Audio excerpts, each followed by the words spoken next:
Hey everybody and welcome back to my channel. For this video I'm going to do my August favourites, looking back at the stuff I enjoyed and got up to during August. Just before I do that, I just want to very quickly thank people who have donated to my Abseil to fund pioneering nystagmus research at Moorfields. So I just want to give some very quick shout outs just to flick down the list. I did Claire and Manka in my last video. Emma Beasley from the blog rdramblings.wordpress.com. She writes about her life with retinal detachment. Katie and Amelia are followers of mine on Facebook. Nick and Fiona are two friends of mine. Nick is from Devon and Fiona is from Canada. Raffi Cecilia is a PhD researcher from University College London. I've met her a few times to help her out with her study into accessibility for visually impaired people at museums. She does great work. She's a great disability advocate, so you can follow her on Twitter at Raffi_Cecilia. Jessica Beale is the event organiser for South East London Vision, one of the visual impairment groups I'm a member of in London. So she's a great friend and does a lot of great work and has even done a half marathon for charity. Veronica van Heiningen is a very significant donation because she's the patron of the Anaridia network in the UK. So it's very, very kind of her to endorse me and to give me a donation for the charity. Emily Davison needs no introduction really if you've seen my channel for a while, but she runs the blog and YouTube channel Fashionista, where she posts about disability and beauty and fashion and stuff like that. She's a great friend. I've met her a few times over the past year. Joyce is a lovely support worker from the primary school I gave a talk at earlier this year. First time I'd ever given a talk to children, but they were very, very enthusiastic. They loved it. Fone Lunham is an amazing motivational speaker. I saw her at the Anaridia Network conference earlier in the year. She does have a YouTube channel as well where she talks about her visual impairment and she does mental health awareness and stuff like that. James Buller is my friend from the Anaridia Network. He's a trustee of that charity. He's doing the Abseil as well for the Anaridia Network, whereas I'm doing it for the Nystagmus Network. So we've donated to each other because nystagmus does affect a lot of people with Anaridia, like us. And my friend Sarah from Guildford also donated, and she actually did a charity Abseil herself earlier in the year down Guildford Cathedral, which I went and saw and supported her for. So thank you very much to Sarah for that. You are partly the inspiration for me doing this. And then finally, my friends Terry and Marion from Devon very kindly donated. Thank you very much. And thank you to Jenny. She's a good friend of mine from school. I didn't see her name on the Just Giving page because it shows text donations as anonymous. And yeah, that's it. That's taking me up to £355 altogether at the time of recording. I would love to get to £500 because that would give me a free professional photo on the day as well. I'd like to do something special if I reach that as well. You know, I've just passed 500 followers on Twitter as it happens. So, you know, if I can get over £500 on the Abseil as well, it would be lovely to do something special to celebrate both milestones. I don't know, I'm open to ideas if people think I should do something particular for hitting the £500 mark. Thank you to everybody who's donated so far. It's really very much appreciated. And if you'd like to donate, don't forget you can go to justgiving.com/wellinever. That's with the word I in the middle. So now that's out of the way, let's get on to the August favourites video and I hope you enjoy it. So apart from all the Abseil stuff, the biggest post I made during August was the Sunshine Blogger Award. There are various Q&A tag type posts that go around in the blogging community where you nominate other bloggers to answer questions and then you answer questions that you've been nominated for. I was nominated by 3 people to do this particular post, and it's an award that's given out from one blogger to another because you like what they do, you value what they do. So the fact that 3 different bloggers nominated me is absolutely fantastic. So the bloggers who nominated me to do this, just to give them a quick shout out, were Holly from Life of a Blind Girl, Luke Sam Sowden and Carol from the Invisible Vision Project. So thank you to all 3 of those for nominating me. That was very, very kind of you. And then I did also do a couple of posts about scam emails that I've received. I do posts like that every so often just to keep people aware of what to look out for. One was an attempt to try and blackmail me for using an adult website, which was impossible given the circumstances they tried to claim that it happened in. And the other one was an iTunes scam email where they were trying to get, you know, your details. The signs are pretty obvious to look out for: poor spelling and strange addresses that they're coming from and dodgy links, things like that. But I always try and keep those posts going every so often just so people are reminded about these things. And I have done a video about scam emails in the past as well. I also wanted to give a shout out to some other bloggers as well who have caught my attention for one reason or another. The first is Dr. Amy Kavanagh. She started a blog at caneadventures.blog. She's been active on Twitter for quite a while under the handle Blonde Historian, and she's been sharing her experiences as a visually impaired person while out and about, positive and negative. And she's recently started a hashtag called Just Ask Don't Grab, which highlights the fact that disabled people are often just grabbed by members of the public who are either trying to help us or want us to move out of the way for whatever reason. So, you know, if you're blind or visually impaired, then suddenly being grabbed by a stranger without warning is scary, it's disorientating. You know, you don't know if this person is going to attack you or mug you, or if they're trying to help, or what. You just don't know what's going to happen. You know, I've been grabbed and pulled across the road before when someone's seen me trying to cross. Even when I've been guiding my mum across the road, they've kind of grabbed me, so I kind of have to guide my mum across while being dragged across myself, like, because they think they're trying to help. You know, the meaning behind it is nice. They want to try and help, but it does disorientate you. You know, I have been concentrating on how to cross the road. You know, I know when it's safe for me to go, and just as I'm, you know, focused on that, someone grabs me and pulls my attention away from it completely. And I've now got to focus on whoever this person is and trying to stay safe around them. You know, not trip over while I'm being dragged along or whatever. And people in wheelchairs get grabbed and moved as well sometimes. You know, people might try and move someone out of the way if a wheelchair user's in the way. They won't ask the wheelchair person to move, they'll just move them out of the way. Or if they're trying to help somebody, they'll push the wheelchair perhaps up a step to get them in somewhere, not considering whether jolting this person about is going to exacerbate any physical injury or pain that they've already got. You know, you don't know why they're in that wheelchair. There could be all sorts of reasons. Yeah, it's just, again, very disorientating, and again, very scary if someone's, you know, taking control of this vehicle that you rely on to get around all the time. So yeah, Amy's campaign is basically just asking people just to stop and ask first. You know, ask if the disabled person needs help. If they say no, respect that. If they say yes, then ask them what help they need. Don't just assume you know. Ask them what help they need, because you don't know what their condition is, you don't know what their needs are. So it's just the polite thing to do. You know, just introduce yourself, ask if they need help, and then, yeah, just be perfectly nice and respectful from there, but don't just grab. It's actually not very helpful to do that. So yeah, go and check out Amy's blog. That is a lovely blog, and she's been on Sky News and other media outlets with her campaign as well. So well done to Amy for that. I think it's brilliant that that's gained a lot of traction, that campaign. Another blog I recommend is Rock for Disability. This is Emma's blog, all about her disability and her love of music as well. So do go and check that out. It's a very good read. She likes some of the same music as I do, and she likes things like Harry Potter like I do as well. So do go and check out Emma's blog. There's a lot of great posts on there. And then a YouTuber I want to give a shout out to is Mako Dralfoy, which is basically Draco Malfoy with the start of each word swapped around. And as you can tell from the name, she's a Harry Potter fan. She commented on one of my Harry Potter tour videos that I filmed earlier in the year, which took me a little while to spot because YouTube filed her comment away as spam for some reason. But I did discover it, and I did discover her channel, and yeah, she does lovely videos all about her love of Harry Potter, and she does other bits and pieces as well. So yeah, do go and check her out. If you're a Harry Potter fan, I think you'll love the channel. Now, moving on to the theatre, myself and my friend Claire went to the Old Vic Theatre during August to see a play called A Monster Calls.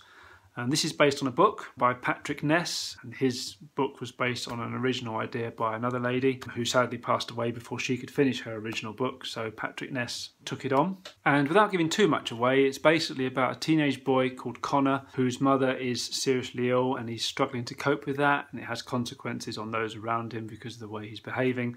And basically a monster comes to visit him during the night over the course of a few nights and tells Connor 3 stories with the promise or the order that after telling those stories, Connor will then tell his own 4th story, and it must be the truth. That's all I can really say without giving too much away beyond that, but it is very, very good.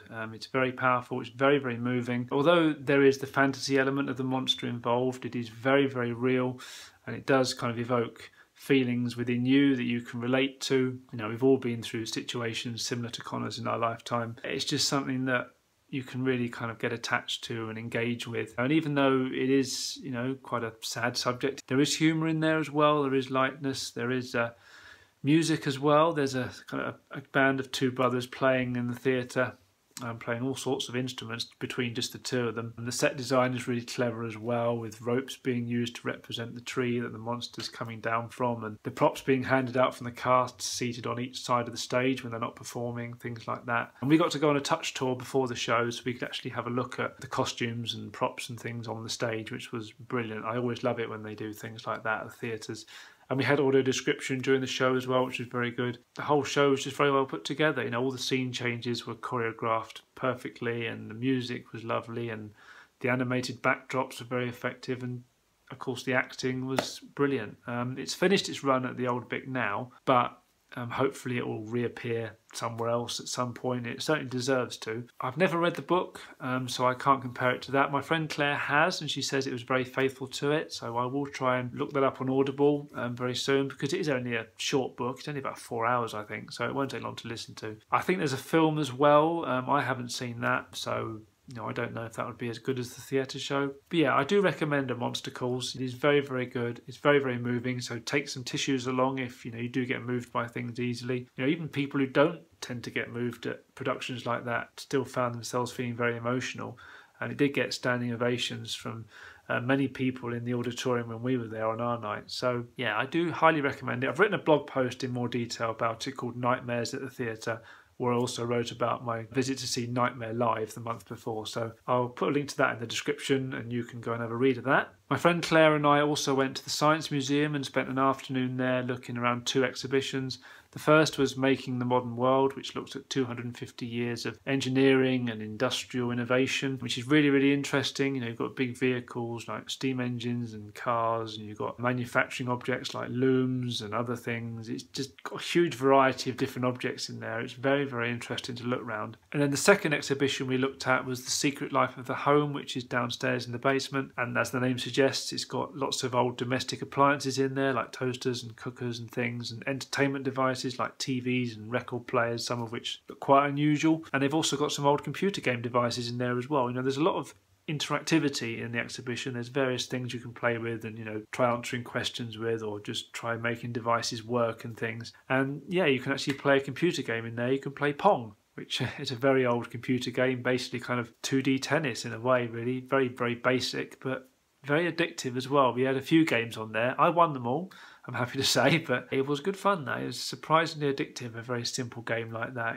with all the games we have now, with all these fancy graphics and everything, and we just get into a simple game like Pong. It's amazing. So yeah, we enjoyed that. It's a very interesting exhibition altogether. So if you're interested in stuff to do with the home and the history of how things have developed in the home over the years, it's well worth a look. It's good fun. And I got a few items in the shop that day as well. I got a mug with part of the Underground map on it because I like the Underground, and I got a key ring with the Underground roundel and a little bus on it, a little train. And I got this t-shirt as well, which has the history of the personal computer kind of sketched out upon it. So you've got things like old Apple computers, and I think there's a Commodore on there and a Spectrum and things like that. Now, there's a picture of it in my blog post anyway, so go and have a look at that. I also went for a walk as well one weekend. I went to look around Greenwich Park, which I've not done before. It's been on my to-do list for a while. I started off in Island Gardens on the opposite side of the Thames and walked through the Greenwich Foot Tunnel just to see how long it was. Why not?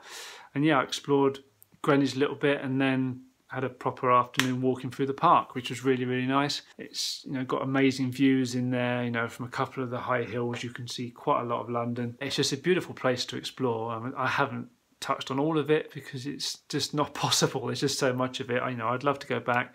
And there's other aspects of Greenwich I want to see as well. I'd like to go on the Cutty Sark and look around the Naval College, and there's a fan museum there that sounds quite interesting as well, and all sorts of other things. Greenwich is a lovely place, so I will go and check it out more. But it was nice to just have an afternoon to just stroll around the park and enjoy it. I also went to places outside of London as well for a couple of trips away. I spent a day in Portsmouth with some friends of mine, which was lovely. We went to the D-Day Museum that they've got there, which is really, really interesting. There's a lot of stuff in there. It really does open your eyes to just how much preparation went into the day, how much effort went into the day, how many supplies there were, how many people were involved. It's just very, very comprehensive, telling you about before, during and after D-Day. So it's really interesting if you're into that sort of stuff. I definitely recommend going. We also had a little look around Southsea Castle nearby as well, and then went on the pier too that's nearby and had fish and chips on there. So that was a really lovely day out, that was good. And then I also spent a few days down in Torquay as well, which was really, really nice to catch up with some old friends from down there, because I used to live down in that area, and also was able to collar them for some money for the Abseil this time around as well, of course. But it was genuinely nice to catch up with people down there, some of whom I hadn't seen for quite a while. So that was a nice little break. And the picture you can see there is the big wheel they have. It's nothing like the London Eye, of course, but it's same principle. You can get on there and have a slow journey around the wheel to look over the bay, which is really nice. I've not done it myself. I can get perfectly nice view just from walking up on the cliffs, and I didn't really have the time to go on the wheel as well, but it's really, really nice down there. So if you want a holiday, Torquay is a nice place to go. And then I also bought some music during the month as well, because it was my birthday, so I wanted to treat myself a bit. The first was the Doctor Who Series 9 TV soundtrack. I've been buying all the soundtracks since they've been released over the years, because Murray Gold's music is absolutely beautiful, it's wonderful, it's amazing how he keeps coming up with different themes each season, keeping it fresh every time. And this is a great set. You get 2 discs looking at most of the episodes, giving you a few tracks from each one basically. Then there's an entire disc dedicated to the episode Heaven Sent, and another disc dedicated to the Husbands of River Song, that Christmas special episode. So there's a lot of tracks in there, so I'm glad I've got that in my collection. And then I also got some stuff by Def Leppard as well, because I've only really had kind of greatest hits and a few of their later albums, but I saw on Amazon that they've now released a box set of their first albums called the CD Collection Volume 1, because they're going to be doing a few box sets of all their albums. So I bought that because in here you get On Through the Night, High and Dry, Pyromania, Hysteria, Live at the LA Forum, and a Rarities disc giving you B-sides and remixes and things like that. And then there's also their very first EP as well, which like got 3 tracks on it, so it's a mini disc in the back of the book. So you get a lot of tracks in here, and like I say, you get a book as well. So there's all information about the albums in there and the rarities, and there's photos and all sorts. All the albums come in their own little sleeves as well, so they all look really nice, and the music on them is all great. So I've been enjoying listening to that. And then I've also got a live album as well called Mirrorball Live and More. This is again a really good live album because Def Leppard are great live, and it's got a DVD in there as well with a few tracks and backstage footage and things. So that's a really nice album, Mirrorball. I also listened to an audiobook in August as well. It was ideal to listen to when I was travelling to Torquay and Portsmouth in particular. And that was Best Foot Forward by Adam Hills. He's a stand-up comedian and presents The Last Leg, of course. So I'm a big fan of his, and this is a really, really good book. He narrates it himself on Audible as well, which is fantastic. He's a really good reader, adds his own little ad-libs in here and there and stuff like that. It's just really interesting looking at his childhood and his family, and talking about his work in radio in Australia and how he progressed through that, and how it then evolved into working for TV, and how he then came to present The Last Leg and stuff like that, and his association with Billy Connolly and other celebrities he's met over the years. So it's really, really good. There's lots of funny stories in there. There's some very moving stories as well, and it's just a really good look at his life. It's really interesting. So if you're a fan of Adam Hills, I do recommend you check out his book. It's very, very good. Other than that, things have been busy at home as well, which is why I'm filming in a different room, because things have been moved around a little bit. And we had a new bathroom installed, which is fantastic. We really needed that done. And we've had new electrics installed too, so we've got some more plug sockets in there than we had before, so we haven't got to rely quite so much on extension leads. Yeah, we're gradually bringing the place up to date now. I'm having a new bed coming next week, and we're going to have a new kitchen installed later in the year, hopefully. So things are coming together nicely now since we moved in. We moved in about a year and a half ago, and we kind of just spent some time just settling in as things were fine as they were, but obviously we do need to bring things up to date and make ourselves comfortable, make the place our own. So we are making good progress with that, which is fantastic. We also did another Lush shop as well. I've made a note in my blog of what items we bought. So we got the olive branch shower gel. Now we've got a shower.